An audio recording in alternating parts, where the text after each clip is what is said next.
சமாளிக்கக்கூடிய திறமை 12 ராசிகளில் மகர ராசிக்கு தான் அதிகமாக இருக்குது. எந்த பிரச்சனையும் சமாளிக்கக்கூடிய சக்தி உங்களுக்கு இருக்குது. ஸோ அதனால் எல்லா விஷயங்களையும் சமாளிக்க பழகிக்கங்க. 3ஆம் இடத்துல இருக்கக்கூடிய சனி வந்து படிக்கக்கூடிய குழந்தைங்களை டைவர்ட் பண்ணும். அதே மாதிரி ஞாபக சக்தியை வந்து இழக்க செய்யும், ஆர்வம் இல்லாமல் ஆக்கும். இதெல்லாமே இருக்கும். இதெல்லாம் தாண்டி தான் படித்து வரணும். அதே மாதிரி வந்து உயர்கல்வியில் இருக்கவங்களுக்கு வந்து சின்ன சின்ன தோல்விக்கு அப்புறம் உங்களுக்கு நல்ல வெற்றியாக மாறுறதுக்கு உண்டான அமைப்புகள் இருக்குது. நல்ல ரேங்க் ஹோல்டராக வர்றதுக்கு அமைப்பு இருக்குது. வேலை கிடைக்கிறதுக்கு உண்டான விஷயங்கள் நீங்கள் முயற்சி பண்ணும்போது ஒரு டைம் 2 டைம் ட்ரை பண்ணும்போது ஃபெயிலியர் ஆகிறது. அதே மாதிரி 3ஆவது டைம் ட்ரை பண்ணும்போது அபாரமான வெற்றி, நீங்கள் எதிர்பார்க்காத அளவுக்கு ஒரு வெற்றி. அந்த வெற்றி உங்களுக்கு மன மகிழ்ச்சியை கொடுக்குற மாதிரி மாற்றி கொடுத்துரும். ஒரு பக்கம் வேலை கிடைக்கிறதுக்கு உண்டான அமைப்புகள், நல்ல வேலைக்கு போகக்கூடிய விஷயங்கள்லாம் உங்களுக்கு நடக்கும். அதே மாதிரி அரசாங்க உத்தியோகத்தில் இருக்கவங்களாம் ரொம்ப ரொம்ப சூப்பரான டைமு. 11 இருக்கிறனால ஜாக்பாட் தான், நிறைய காசு பணம்.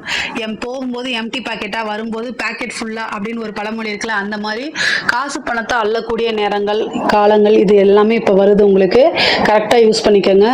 ரொம்ப ரொம்ப அருமையாக இருக்குது. நல்ல அதிர்ஷ்டம், ஒரு ப்ரொமோஷன் கிடைக்கிறது, உயர் அதிகாரிகளுடைய வேலைகளை செஞ்சு கொடுக்கறதுனால அவங்களுடைய பாராட்டுகளுக்கு தகுதியாகிறது, அவங்க மனம் மகிழ்ந்து உங்களுக்கு காசு பணம் கொடுக்கறது, இந்த மாதிரி அமைப்புகள். திடீர்னு ஒரு ப்ரொமோஷன் வருது, சேலரி இன்க்ரிமெண்ட், உத்தியோக உயர்வு, இது எல்லாமே உங்களுக்கு நடக்கும்.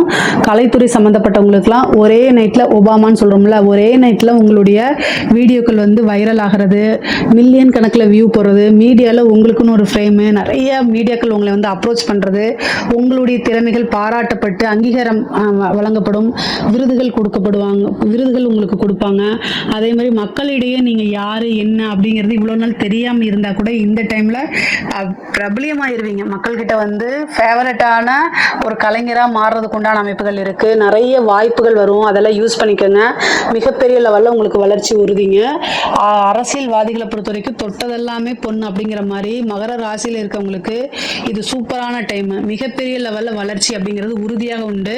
நிறைய மாற்றங்கள் இருக்குது. ஒரு பொறுப்பு வரும், உங்களுக்கு உயர் பதவிகள் வரும், கட்சி தலைமையிடம் உங்களை அங்கீகரிக்கும், மக்களுடைய சப்போர்ட் உங்களுக்கு கிடைக்கும். நிறைய முன்னேற்றங்கள் தான். அரசியல்வாதிகளுக்கு ஒரு பெரிய டெண்டர் கிடைக்கிறது, நிறைய மனிதர்களுடைய பழக்க வழக்கங்கள் ஏற்படுறது, அந்த பழக்க வழக்கங்களை வச்சு காசு பணம் சம்பாதிக்கிறது, இந்த மாதிரி அமைப்புகள்லாம் இருக்குது. மகர ராசிக்கு வந்து பார்த்தீங்கன்னா காசு பணத்தில் எந்தவித பிரச்சனையும் இந்த மாதம் கிடையாது. அதே மாதிரி ஹெல்த் ரீதியாக ரொம்ப ரொம்ப கவனமாக இருக்கணும்.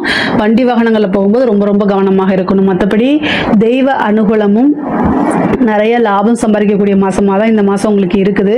இதில் ஏதாவது சந்தேகங்கள் இருக்குது அப்படின்னா கமெண்ட்ஸில் கேளுங்க, கட்டாயம் நான் ஆன்சர் பண்ணுறேன். நம்மளுடைய சேனலை லைக் பண்ணுங்கள், ஷேர் பண்ணுங்கள், சப்ஸ்கிரைப் பண்ணுங்கள். நன்றி, வணக்கம்.